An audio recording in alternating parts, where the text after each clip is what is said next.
This is Sean Carl and we will do the Name Your Six challenge.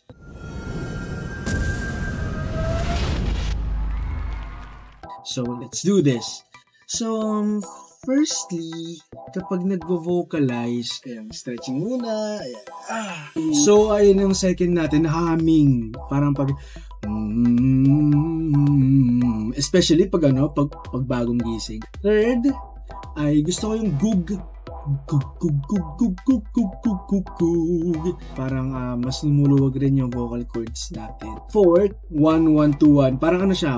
1-1-2-1. 1-2-3-2-1. 1-2-3-4-3-2-1.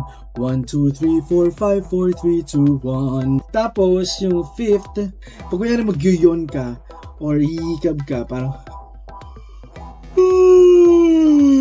tapos mayroon din yung stretching. Alam mo yun, yung pinapataas si Teacher Jai yung kamay namin. Tapos yun, parang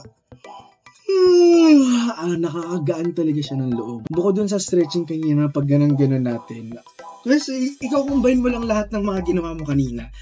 Or kung pipili ka lang ng isa, habang nagja-jog kayo, pwede kayo mag 1-1-2-1, 1-2-3-2-1, 1-2-3-4-3-2-1. So ayun guys, sana meron kayong natutunan sa akin sa vocalization. Thank you!